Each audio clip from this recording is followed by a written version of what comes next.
Chautauqua. Thank you. Not the closing program. I, of all people, need to remind you that there's several things going on yet this weekend. But this has been a marvelous 2 o'clock series of lectures, and so for those of you who have been here, if you don't know by now, most of you I think have been here to know that if you want an audio recording of today's lecture, you can find it at the gazebo later this afternoon. If you want a video disc, it can be ordered at the gazebo and picked up later. Also, for those of you who are interested in the interfaith future of the Chautauqua Institution, there is a very good 13-minute DVD on a Chautauqua Interfaith Conference that we held in June, and it is available at the bookstore. This afternoon at 5 o'clock, as has been true every Friday afternoon, we will celebrate Kabbalah Shabbat, the Jewish welcoming of the Sabbath, which takes place at the Bell Tower, and all are cordially invited to attend and to participate. And these are the events of the day, sponsored by the Department of Religion. This week we have been focused on, and I don't know about you, but as for me and mine, I believe this has been one of the finest weeks that we have had, day after day.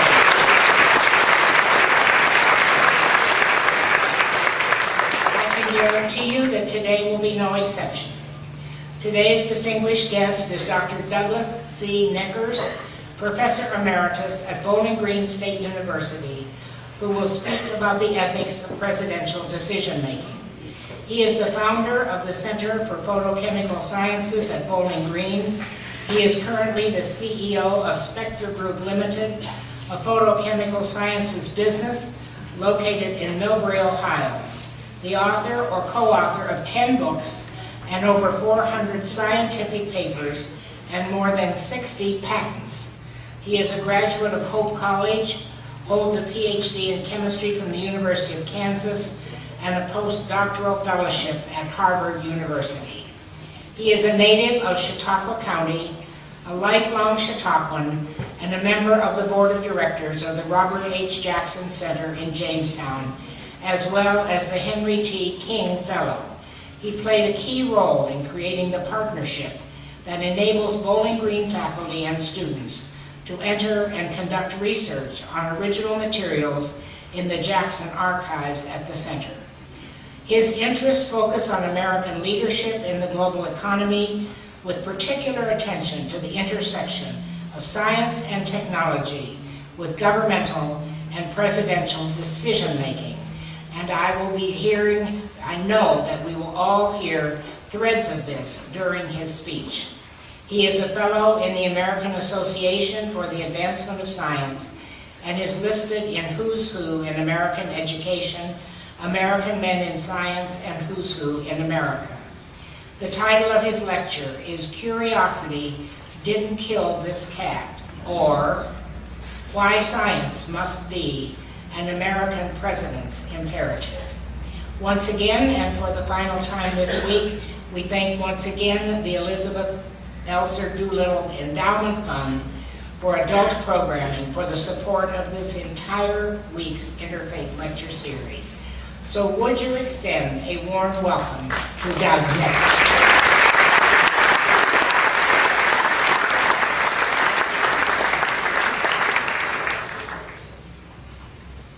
Thank you very much, Joan. It's a real pleasure for me to be here.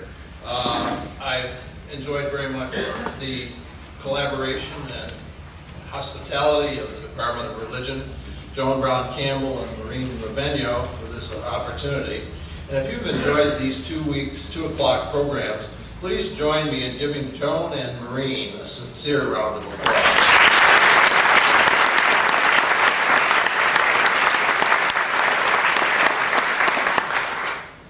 I also want to thank Greg Peterson and his colleagues at the Robert H. Jackson Center in Jamestown.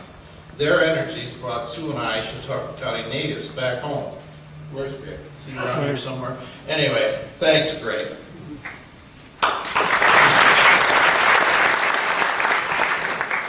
Presidential power is an imposing topic for anyone, and we heard yesterday again about its abuse. But I want to focus our attention today on the future. The President of the United States has at his disposal the armada of American science and engineering. It's a brilliant, hard-working, creative machine, and what he does with it and the targets he chooses is our responsibility. Addressing this is an awesome topic, particularly so for a mere chemist whose origins are Chautauqua County, New York. And this is one of those bittersweet afternoons. But Chautauqua, like MacArthur's old soldiers, don't really die. They just fade away, offering their family histories at this venerable institution, as they do. You know the drill. Our speaker this morning came to Chautauqua when a mere babe in arms, and her mother before her, and her mother before that. Why, for all I know, her great-great-grandfather might have pounded the stakes for President U.S. Grant's tent on August 14, 1875. I personally have always known Chautauqua. My grandfather came here from Mayville by steamer. My father was active at Chautauqua in the 20s, and my mother worked at the old Star Cafeteria in 1936. So there's no record, however, that she heard Roosevelt's I Hate War speech, because as I understand that came about almost by accident at the end of the season. My wife Sue and I held our wedding rehearsal dinner at the old St. Elmo Hotel. Some remember it. We'd gone to small centralized schools a few miles from here. My first opera was the last performance of Aida at Norton Hall on August 14th, remember that date, 1952. And later that summer I sat in a quiet rain as a young boy to hear Beethoven's Pastoral Symphony. It was the first time. My ticket cost $0.25. And to set the record very, very straight, I was at the amphitheater when Alfred E. Randall, that little dynamo of a preacher from Jamestown, implored still another less than forthcoming Sunday morning congregation with his infamous, "The translators had it all wrong." The Greek doesn't say the Lord loveth the cheerful giver. It really says the Lord loveth the hilarious giver. So Chautauquans, do your part and give hilariously. And the congregation laughed. Now when Chautauqua congregations laugh, one creates a tradition. So for the next several years, every Sunday morning congregation was implored to become hilarious givers. 7 years to the day after I left the little town of Clymer for university, I walked into the office of one of the greatest physical organic chemists in the world, Paul Doty Bartlett, at Harvard's Converse Laboratories. I was the proud possessor of a new PhD degree, and I asked for a research assignment. I had been selected a Corporation Fellow by Harvard University. There were more people in my Harvard lab, eventual National Academy of Sciences members and American Association for the Advancement of Science Fellows, than in my high school graduating class from Clymer Central. The great thing about youth is that its enthusiasm is infinite, and it was only years later that I figured out that this was a pretty big deal. My mentors, as is often the case, knew more about me than I knew about myself. What I want to talk about today is the future. History is terrifically interesting, as are historians. I know, I married one. But we have extraordinary challenges as a nation, and in facing some of these, I'm urging Chautauquans to play a role. I became a research scientist and make my living observing nature so that it might reveal new things about itself to me. What I did most, and continue to do, was mentor the brilliant young persons from all over the world who came to my labs to study in my field of interest, the photochemical sciences. That is, the interaction of light with matter. There, those students and I created enough that was new, from whence at least 3 new businesses derived. One, in 3-dimensional imaging, is something all of us will be encountering more frequently in the future. Paper copy, as we've heard from the amphitheater all summer, may be on the decline, but 3D copy is growing rapidly. 3D imaging means that you can take a digital data set and produce an actual object from it. We can do that rather easily these days if a reader has a 3D printer. And these are reducing in cost to the point that every technologist should have one. Soon, your favorite Detroit Tigers model on his picture will be on your desk. And if he goes into a hitting slump, you'll replace him in a few minutes with your next favorite Tiger. Who came to my labs for the past 40 plus years came from 37 different foreign countries. Several of those countries no longer exist. I hooded many more PhDs from Russia, Nepal, and Sri Lanka than from America. In fact, there were almost no American-born students in my labs over the last 15 years, a point to which I'll return. The teaching mentorship of professor with student, mostly known in the sciences, was marvelous for me and pretty good for them too. Most are now living the American dream. Few among you took university chemistry, but those who did will probably recall those teaching assistants that wandered around the laboratories in the freshman and organic chemistry courses you took. Mostly they were too shy to answer your questions even if they knew the answers.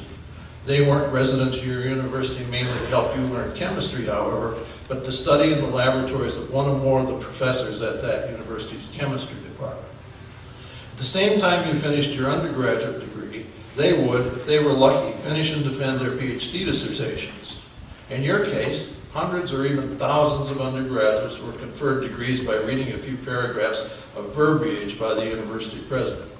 In their case, a hood was lifted over their head, and they were awarded the Doctor of Philosophy, PhD, one at a time with great pomp and circumstance. My opinion is that that hood should have had a green card attached so they could immediately begin their American careers. Thank you. But it did not. Categorically, what we put the brilliant young people from foreign lands through to gain access to citizenship in the United States is an utter disgrace. It's self-defeating for the nation and stupid public policy, but I digress.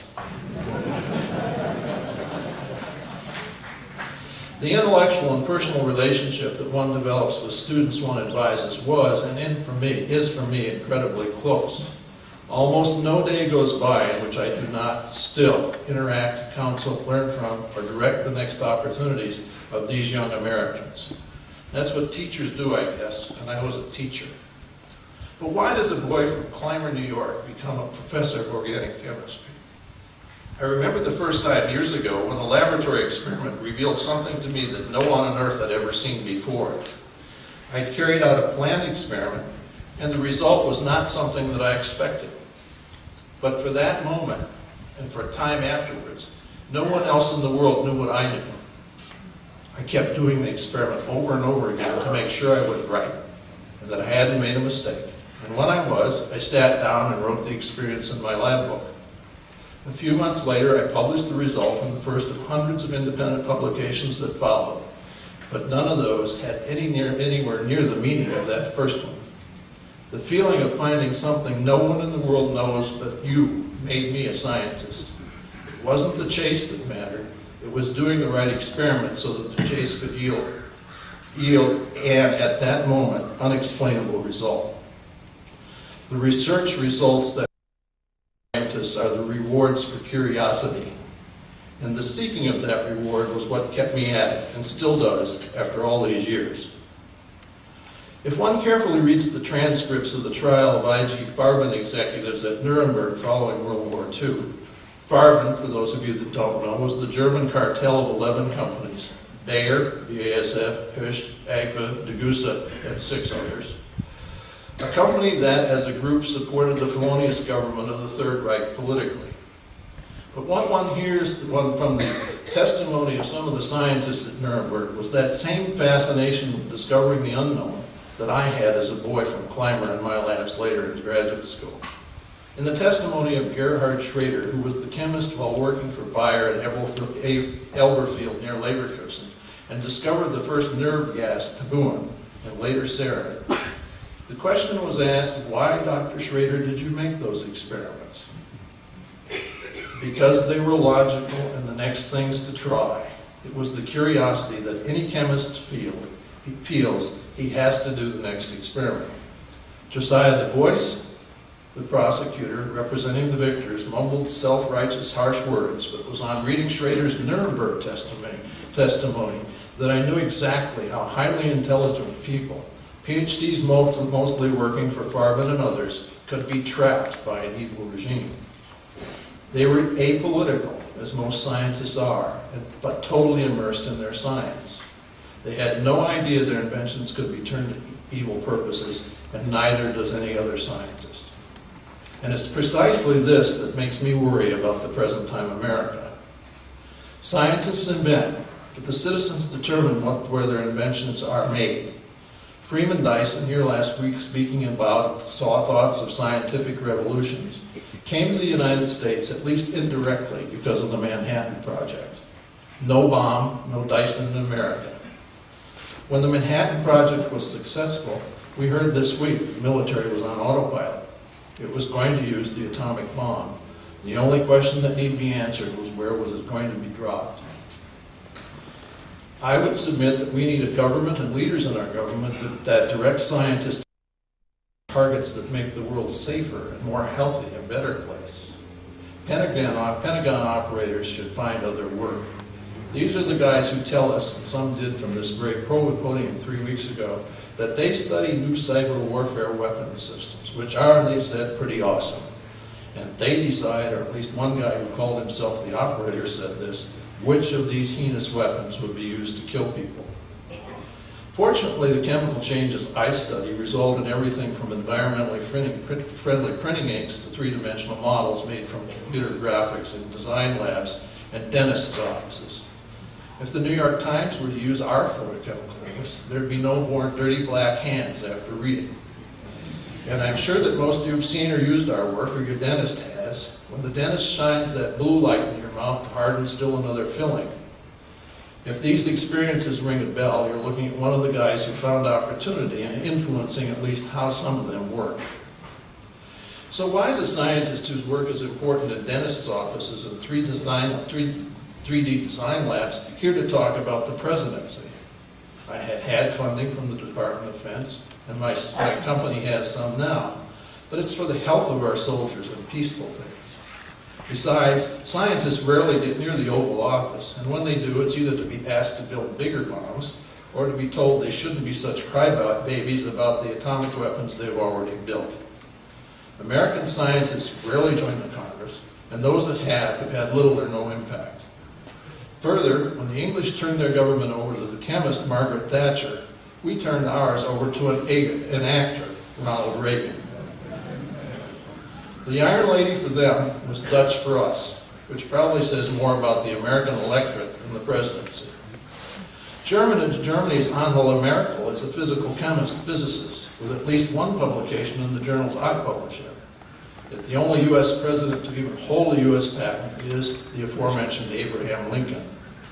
On May 22, 1849, Lincoln received a patent number 6469 to lift boats over shoals. American politicians admire science and technology as long as it's far away from the decision-making tent, but they collectively know little science. Consider the depth of the problem. To quote one of the most famous who appeared on this amphitheater stage this summer, Jim Lehrer interviewing Ralph Cicero, president of the U.S. Academy of Sciences, the only science I learned in high school was chlorophyll, and it was green.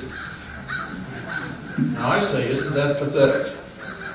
A learned moderator of presidents-to-be admits to the president of the U.S. Academy of Sciences that he's scientifically illiterate and in public. And you know what most of the audience did? They laughed. But they thought it funny because perhaps he spoke about them.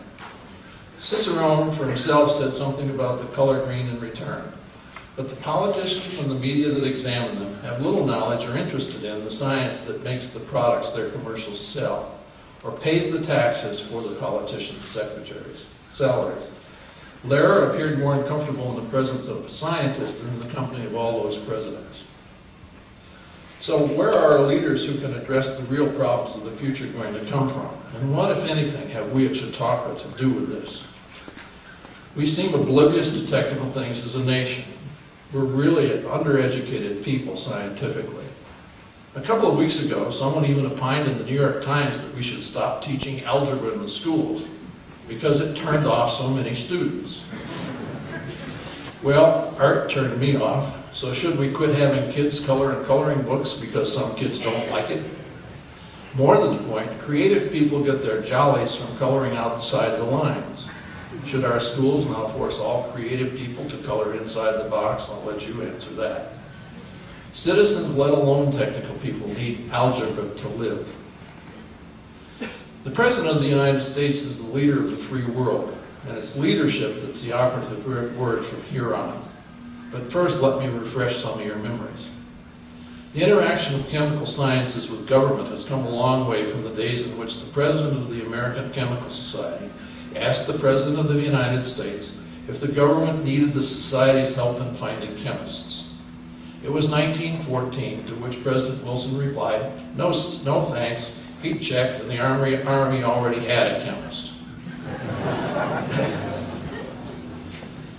But wars and rumors of wars change hearts, and a chemical corps of American scientists began work at American University in Washington in 1916. Parenthetically, American neighbors are still trying to clean the areas where arsenic derivatives were made near it. James Bryant Conant, later president of Harvard and my academic grandfather, led a War Department effort at AU to make better and more lethal chemical weapons. What Conant did was to take the thesis of Julius Newland, the Notre Dame chemist who was more famous because he was Newt Rockney's mentor than because his scientific discoveries led to the first synthetic rubber neoprene. And Conant, with his people, eventually caused the construction of a site to manufacture lewisite called Dew of Death at an old Ben-Hur factory in Willoughby, Ohio. If you're from the Cleveland area, you surely know where Willoughby is. In 1918, it was at the end of the trolley line going east. And Cleveland's leaders, even then, made sure that the arsenic that remained stayed in Willoughby.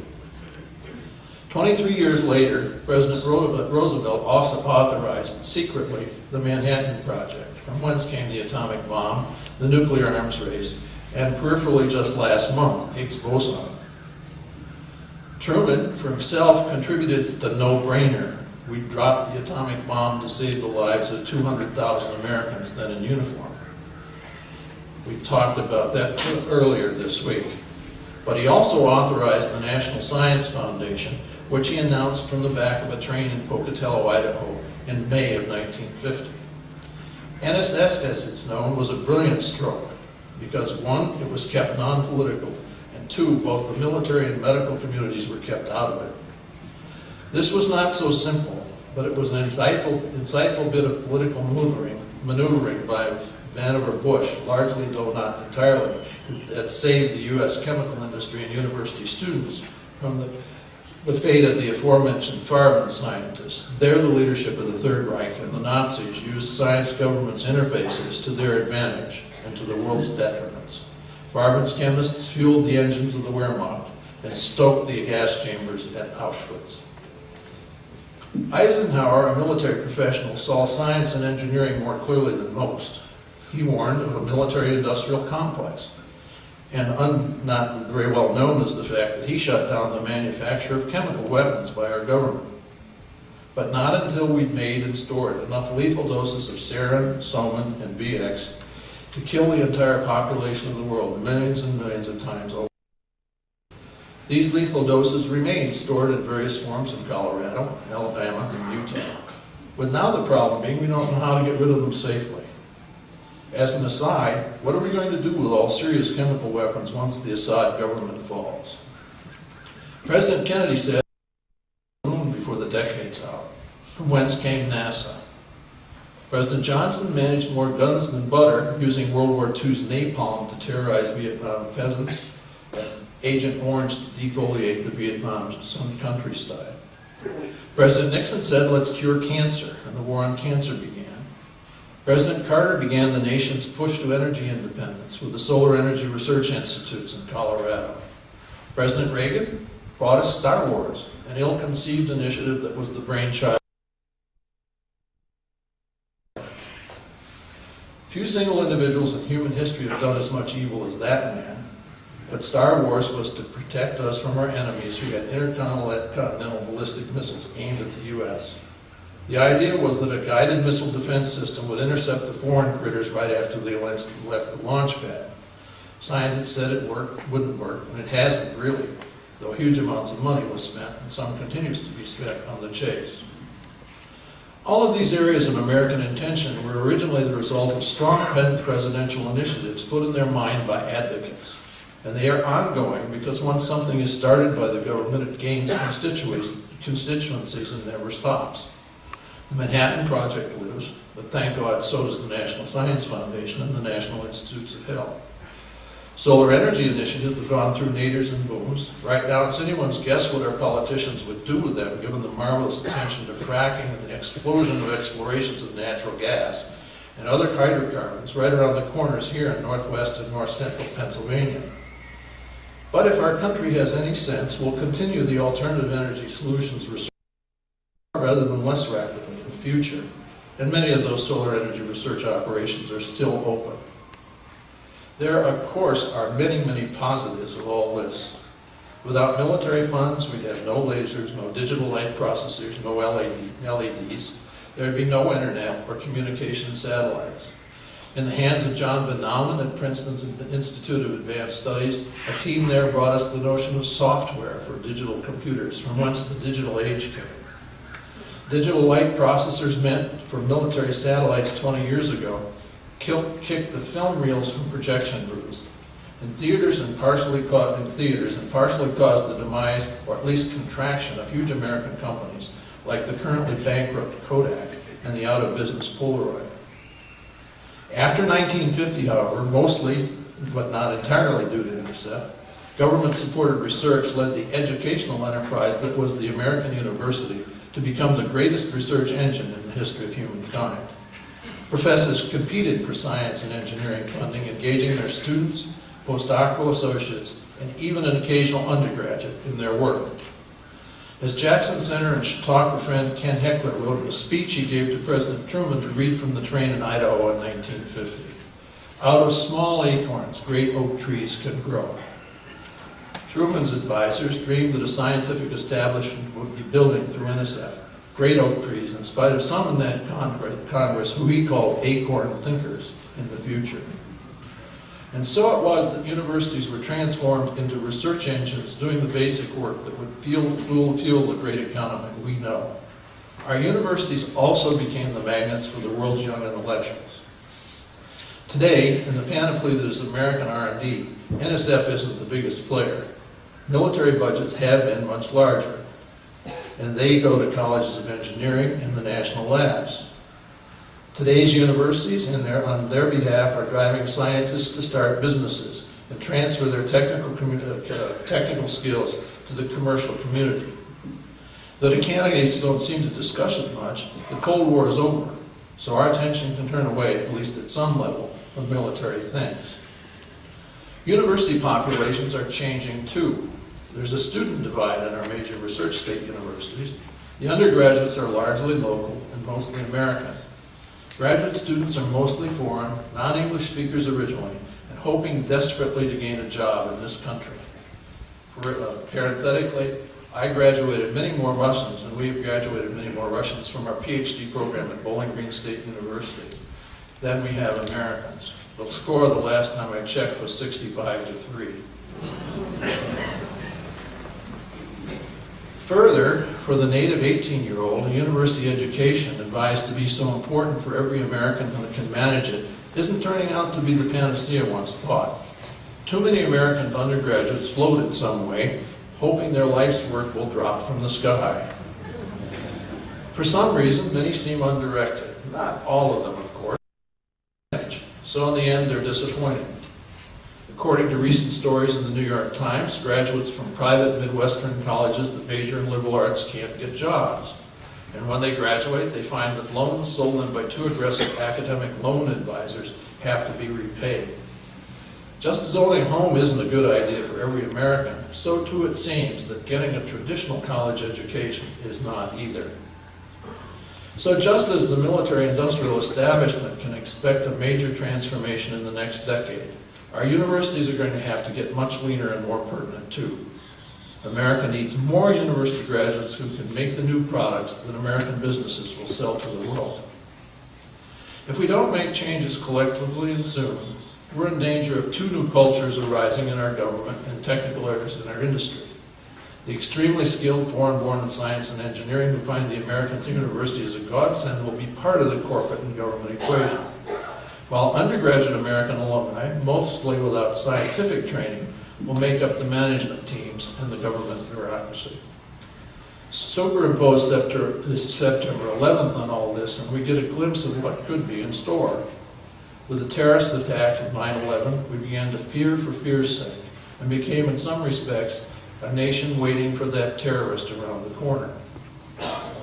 Protecting Americans from 20 zealots of a different mind able to take one of our proudest inventions, the jet plane, and set four of the biggest of them has been at least as hard, if not harder, than building the atomic bomb.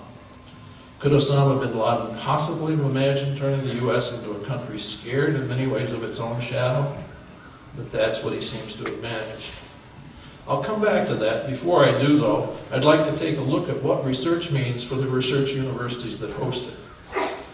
Formally, research and experimental development is a creative work undertaken systematically to increase the stock of knowledge, including knowledge of humanity, culture, and society, and the use of this stock of knowledge to devise new applications. In the chemical sciences, research means independent experimentation and development, the outcomes of which can lead to new products. University research is funded in America by many agencies and philanthropies. In some cases, agency administrators may be looking for particular answers. In other cases, the objectives are open. In my directing the research of as many as 20 graduate students and postdoctoral fellows at one time, it was to my advantage to let their careers develop as they would. I preferred to work in a partnership with the student, and I was the advisor. I let the research, as much as possible, follow its own course. Universities make huge amounts of money from the work of their research scientists. Much is in the form of indirect cost that goes to support other academic programs and facilities. Some pays the light bill and the water bill and hires accountants to do a lot of keeping track of the taxpayers' money. Fortunately, some of the support really goes to other programs in the university. Looking back on it, I was a financial conduit so the foreign nationals could eke out a meager existence living in a strange country, speaking a strange language, while 50% of the grant income went to the university, and that was very much used for the education of the students and the faculty. Following the money is a tortuous line, though, but the indirect costs of technology's grants pay at least some of the interest on new loans for new construction, much of it for places where the people can play. And I submit at some level, this must change. One need just look 125 miles southeast of this spot, State College, Pennsylvania, and see what ills and inbred politically causing academic leadership can vest on a major university. I hope Penn State's misdeeds were egregious enough so that the great university gets the picture that it's an educational institution first, and a playground for the people second.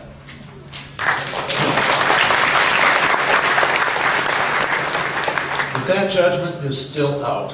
The chair of the board of the trustees at Penn State and all of the trustees were as much or more responsible for the lack of action as was Joe Paterno, and they should have resigned when the news became public. They had appointed an insider as president. That president and others before let the system and circumstances run them, not the other way around. They were puppets, not leaders. Universities are appointed to that esteemed position for one reason, to be a leader of a great academic community. And if the citizens of the great state of Pennsylvania have it straight, they will get that message through loud and clear to their politicians. We want universities in the classical sense, not playgrounds for behemoths and alumni. So how do we change things? Well, one way is for the market to take charge. Even public universities are mostly private businesses now.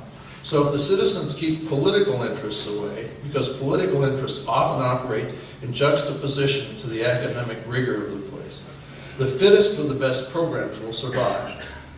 Though it's a little tough to figure out how one can teach an experimental science like organic chemistry online, because to make aspirin, one still has to add acetic anhydride to salicylic acid. Online courses by distinguished professors will make some on-campus instruction obsolete. The residential state college or university is probably becoming prohibitively expensive too. So another thing that should happen is that we should evolve the European model. Classrooms and laboratories make up the university, not so much the dormitories. That change will take a long time, but it will greatly lessen the cost of college. Change is in that needed by our universities takes leadership, and that requires self-confidence and courage. We need boards of trustees for our universities, public and private, that comprehend the academic values on which the great university tradition is built, and are sure enough in their own way to execute strength of purpose when they serve. Now let's turn to a university education. Now, university education has two components, in my view: career preparation at some level, and a journey through creative critical thinking as the encouragement of lifelong learning. If we're ever to rebuild the economy, the nation and the universities critical to it need to produce inspirational leaders who will, like Paul Krugman said in a column recently, enable young citizens to start many, many new businesses. As tried as it sounds, universities need to get back to the basics. Jobs at General Motors are gone forever.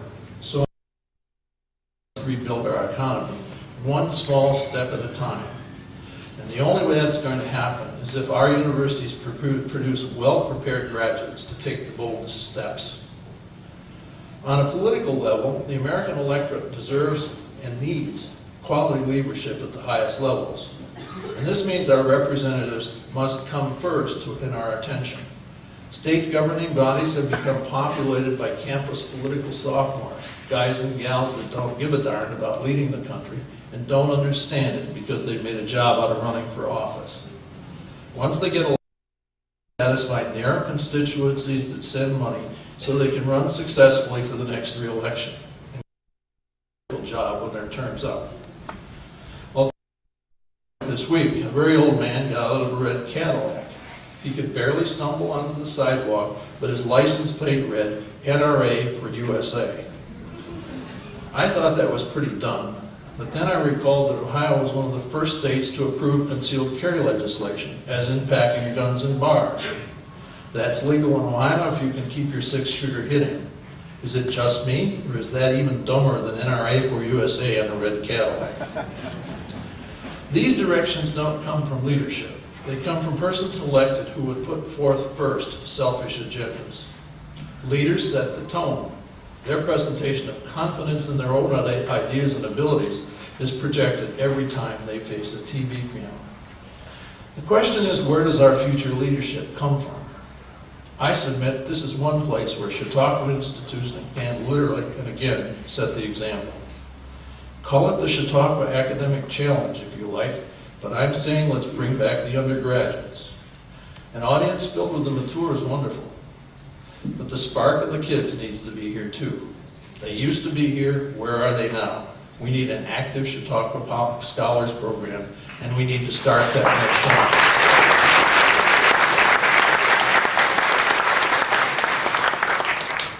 Steve Jobs wasn't much of a role model, but on one level he had it right. He built out the intersection of Liberal Arts Avenue and Technology Street. Jobs took an engineering technology that was a clunky, and packaged it as a device that looked more like Bauhaus than Carnegie Mellon's labs. Jobs' machines could talk, sing, and direct traffic because he, Jobs, took the computer, a device that even scientists like me ignored, and turned it into a strange-looking desktop appendage to which we flocked because it could teach us how to do the things we wanted to do anyway. Type a paper, and eventually send our latest results to a colleague before a professional meeting. Jobs' machines could do much of what we needed to do more quickly and with much higher quality. Jobs turned Turing's Cathedral into Apple's Macintosh. And that little box has made a whole bunch of engineers look pretty smart. Not incidentally, Apple is now the largest company in the history of humankind. America has brilliant young minds at our schools and our universities. Their majors need to change from financial engineering to creative engineering. And to do that, we need a strong concentration in our undergraduate colleges and our graduate programs where Americans tend to congregate, law schools, colleges of business, on the liberal arts at the interface with the sciences, engineering, and technology.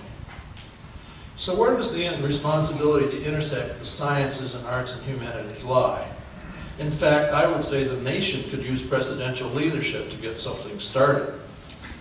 We can start right here at Chautauqua with William Fred Rainey Harper's idea of a College of Literature and Sciences.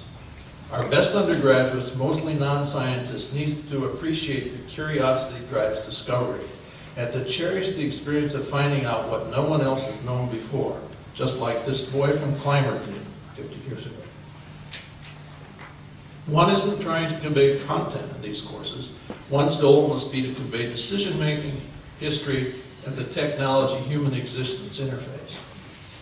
About the only thing I learned in my required undergraduate ROTC obligation was that a good general goes around the end of the enemy's forces. He doesn't go through the middle.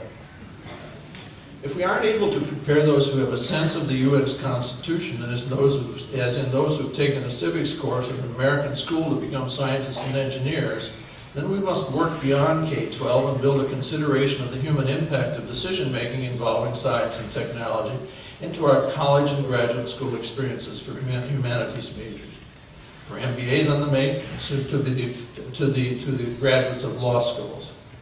America's future decision makers need studied decisions of the past at the feet of mentors like some of you. That will prepare them for decisions large and small of a new day. This place, arguably the place in the United States where the liberal arts university was born, and where it now exists more than any other place in America, should be teeming with bright undergraduates, freshmen through seniors, soaking up its culture, and along the way meeting some of you that can provide input, guidance, and mentoring to the next generation of leaders. To Chautauqua, I say again, where are the kids? And I don't mean violin players, though there's a lot of work that could be done on that front too. I mean the Stanford undergraduates like John O'Connor, Sandra Day's late husband, who was said to have washed dishes in the Athenaeum, though it was not a life-learned skill, according to his wife. John may not have been much of a dishwasher, but Sandra Day O'Connor has been back here many, many times and has helped the Jackson Center as well. American undergraduates need intense mentored experiences studying and understanding the history of scientific discovery, the history of business, and the fact that ideas generate opportunity, not banks. If you haven't thought of mentoring a student at Chautauqua, find a good one for next summer. Manage to get him or her here and give them the Chautauqua experience. We also need to work on America's collective imaginations and curiosities. We need to wonder more. We need to encourage people of color outside the lines because that's where creativity shows first. But wondering and creativity isn't alone. It needs discipline, structure, and moral values. In word, America's situation right now cries out for a Chautauqua ideals-inspired leadership. As Tom Friedman said again this week, we have the best educational system at the post-secondary level in the world. Our software, Microsoft, dominates. Our system of government, for all its faults, is the best ever devised. We need leadership that says, go do it, and then gets out of the way. Universities need what they're intended to do, provide young persons an educational background for a lifelong of learning. Paul Ryan is a poster child for the program I hope we Chautauquans can address. Regardless of what you think of his politics, Ryan, a bright, motivated young man, went to Congress at 28 years old. All he's ever done is politics and government. He's never been president of anything, except, and I don't know this, maybe his Miami fraternity. And this person could be president of the United States. I submit he's summarily unqualified. And perhaps, just perhaps, had John Dean been here 20 years as a 20-year-old, he would not have had his Watergate center stage experience yesterday. But that train's left the station, and it's our job to affect the future and its graduates. Leadership takes more than one who leads, however. The leader must listen to the people, and the people must engage the leader on the behalf of the whole. For that to happen, leaders have to earn the respect of those who are to be led. Perhaps a little less negative campaigning would make the people respect the next president more. But all of us are in this too. We've come to understand division and diversity pretty well. It's unity that recent technology-opened America has problems with. E pluribus unum isn't a bromide. It's the thing that for 225 years has made America the greatest country on earth, and we do need more of it. So here are my 3 wishes for young people who wonder and who are curious, for leaders who can see better ways and have the courage to help these young people achieve, and to dream and to make things happen, and for a nation that sees in a leader a dream and a passion. When the nation's best interests are at stake, we have to pull together. Last month at the Toledo Rotary Club, a young woman stood up to tell me the story of the Toledo Maritime Academy. I confess I had no idea what the Toledo Maritime Academy was. Didn't know that I know why such a thing should be necessary. Toledo School for the Arts? Sure, that's a charter school's mission I can identify with. Toledo Technology Academy? I get that too. But Toledo Maritime Academy? Well, it turns out our nation's sailors are getting old. There's a serious shortage of maritime professionals. So this young lady, a professor of education at a local community college and an avid sailor, decided to strike on her own. As of this coming fall, she'll have 250 students, 80% of whom are classed as in poverty, and 50% of whom are minorities, 48% women, 52% men. The Academy's first graduates are placed in maritime jobs, but the curriculum is pre-college, so several in the upcoming senior class expect to take advantage of additional educational opportunities. That's what I mean by letting the curious strike out and go on their own. And then let me tell you, a few weeks after September 11th, I met Greg Peterson in Jamestown, or more accurately, Sue and I had dinner with his mother at the Athenaeum. On that day, Greg had managed to find 4 surviving prosecutors from the International Military Tribunal at Nuremberg and begun to execute his dream. He would build from an old Masonic temple on 4th Street in Jamestown a center where the world would recognize the legacy of one of Jamestown's most important natives, Robert H. Jackson. Jackson was a man with no college education or law degree who had become an Associate Justice of the Supreme Court and along the way served as the U.S. prosecutor at the International Military Tribunal. Peterson would build a center to honor Jackson's legacy and intellectual contributions, and he'd do it in Jamestown. Peterson's dream is now arguably among the most important archives of international and Supreme Court justice in the country. If you've not been at the Robert H. Jackson Center, you should go. Jackson, more famous then than he was during his lifetime, is bringing the research university experience of which John Heil Vincent dreamed for Chautauqua County and Chautauqua Institution, there and all year long. There, through a new agreement with Allegheny College, my dream for engaging the undergraduates with the material genius of the past will begin to take shape this winter. And if you're around next week, week 10, the Jackson Center will host at the Athenaeum its 6th successive International Criminal Law Dialogues. I can think of no better way to end this season as we walk toward all elections in 2012 than to use the words of the poet James Russell Lowell, made so personally pertinent by William Sloane Coffin years ago. Young assistant professors like me watched too many of our students march off to the Vietnam War. We were looking for moral leadership for a war that seemed totally without reason. This hymn came to mind over and over again, and we sang it in the amphitheater last Sunday. Once to every man and nation comes the moment to decide, in the strife of truth with falsehood, for the good or evil side. Some great cause, some great decision, offering each the bloom or blight, and the choice goes by forever, twixt that darkness and that light. Though the cause of evil prosper, yet the truth alone is strong, though her portion be the scaffold, and upon the throne be wrong. Yet that scaffold sways the future, and behind the dim unknown standeth God in the shadow, keeping watch of his own. Enable the curious, unleash the adventurous. Heckler didn't first use the metaphor, but it's not at all bad. Out of little acorns, new American oak trees need to grow. The ethics of leadership is to help us all nurture America's dreamers. If we and they do that, the American dream, America will be fine in the global economies of the 21st century. I hope you'll be watching with me. Joan, thank you very much for the invitation. To all of you, happy seats.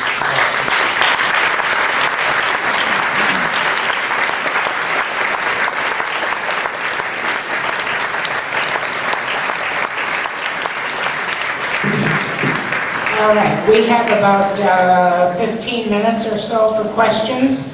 So would you line up at the microphones? And we'll start over here at this side.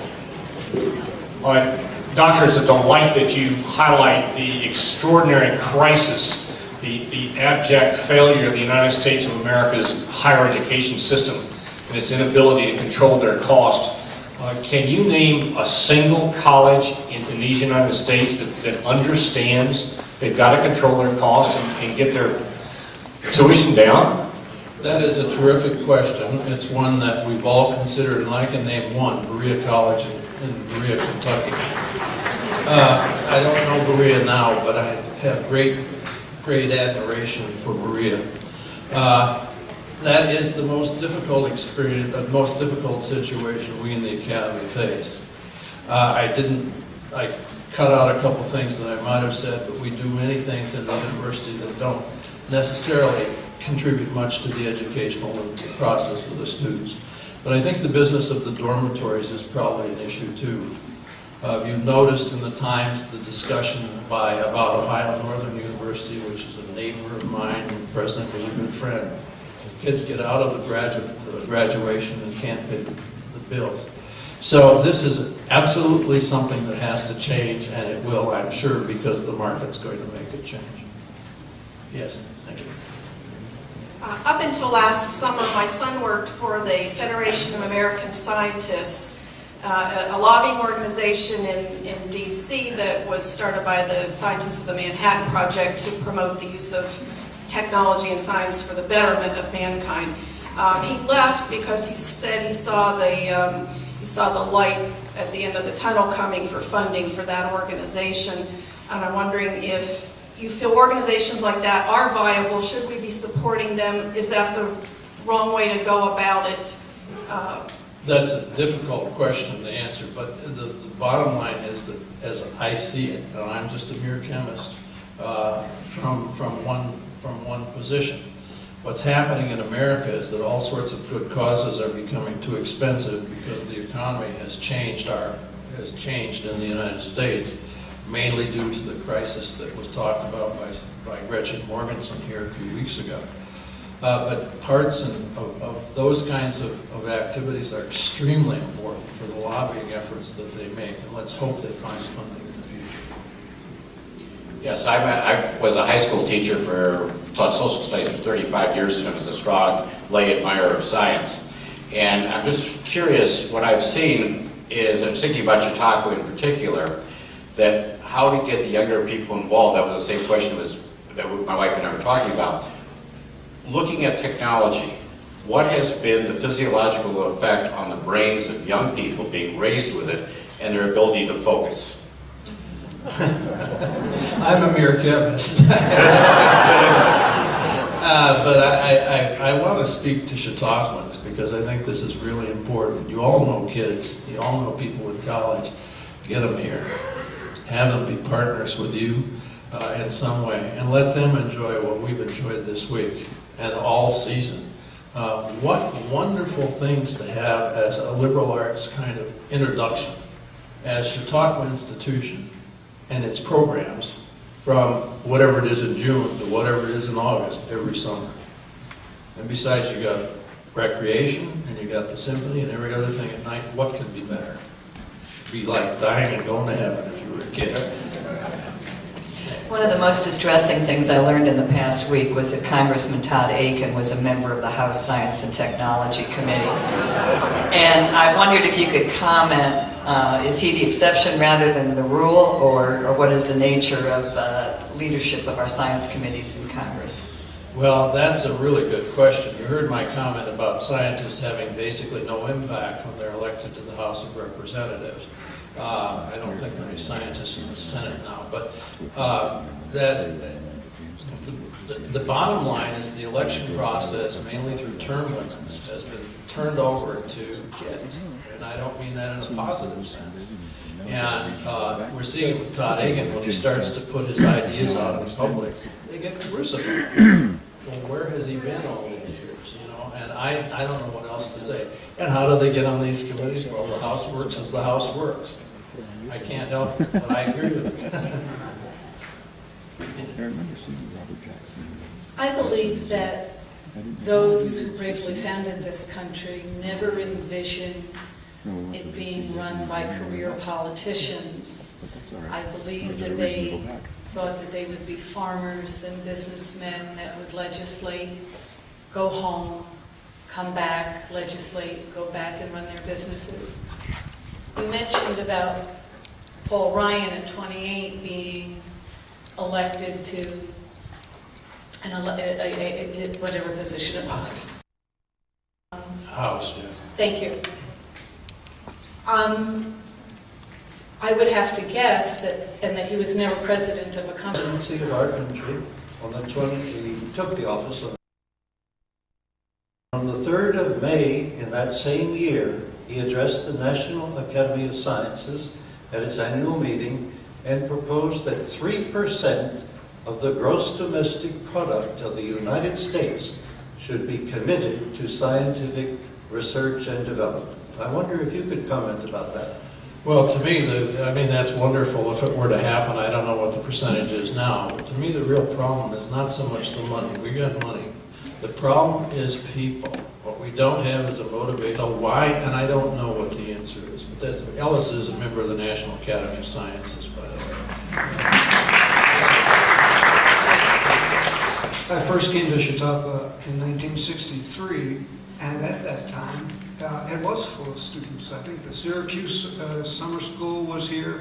My roommate over at a place that is now condos was going to school, and there were cafeterias that you buy tickets for and all that sort of stuff. So it's certainly possible. I don't know whether a mentor would do it, but if the school came and said, we're going to, I don't know, buy up some dormitories or something, but that's the way it was. I know it was, and that's why I brought it back to the corporate attention or this group's attention. It was that way, and these kids, they're around and they're part of this audience, I'm sure. They spent their high school or college years here. I know it was, and what changed it, I don't know. We need to go backward to it. So, yeah. No, not at all. I just want to give you a little hope. Next summer, there will be 5 student groups that are coming to Chautauqua. One is Eckerd University, one is Bonaventure, 2 groups of young clergy that will be here who have been in their ministry for less than 7 years. And where is Maureen? There's one more. Did I say Claremont Lincoln? Claremont Lincoln University. All 5 of those, and that has almost, except for the new clergy, which have been around for about 11 years. The others are almost all to a person, will be new additions to they'll be sitting out here, they'll be staying in our denominational houses, and I don't know what happened, but all of a sudden, universities began to come forward and say, we'd like to bring students in a certain week to Chautauqua. So maybe there's a little bit of hope that some of that is beginning.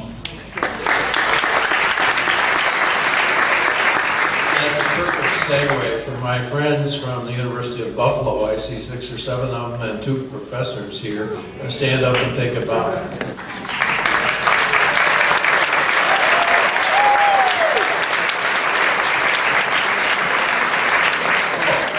Well, Paul, you're from the University of Buffalo too. Okay. Well, we'll let you bow with the kids. 64%. And do you think that we have really system problem? The lawyers cannot make decision, or they don't have the knowledge to improve the scientific fields in this country, which so badly needed. You're not going to get me to go there. I mean, it is what it is, and certainly there's no question that lawyers.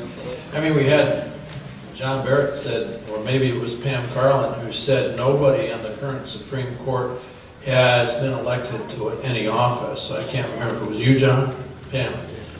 So, I mean, we have that problem, but, we have to work with it. And how many scientists do we have in the legislative branches? In the House and Senate, I don't know of any at the present time. There was a man from Grand Rapids, Michigan, whose name slips my mind now. Maybe somebody else.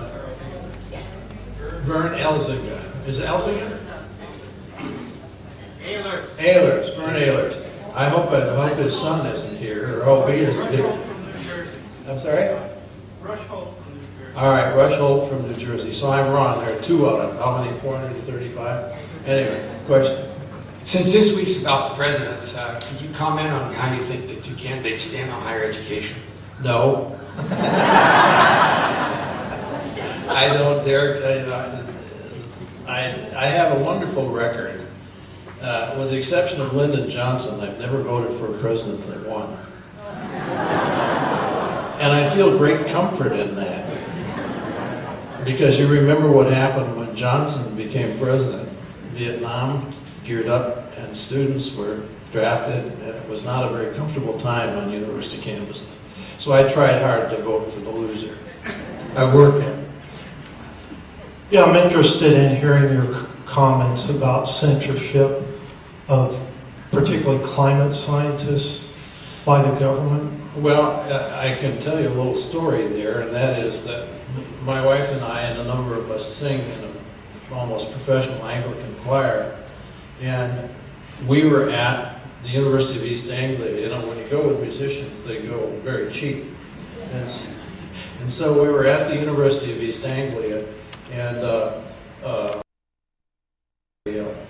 I wanted very much to have access to the internet. Now, as you well know, the University of East Anglia is a place where much hacking was done to the computer systems, and it was a climate science hack job, so to speak. I don't think there's that much censorship. Coming off an institution in which 90 degrees was here several times. I don't remember 90 as a boy the whole time I was living in Chautauqua County. So I can't comment on censorship, I don't know, but it would be foolish if that was happening. So. As a scientist, how much concern do you think we should have about decisions and policies being put in place based on opinion rather than evidence?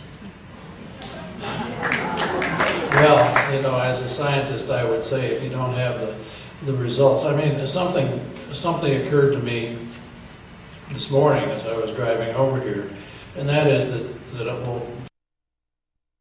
Case in point, he has two undergraduate majors from Miami of Ohio, one in economics.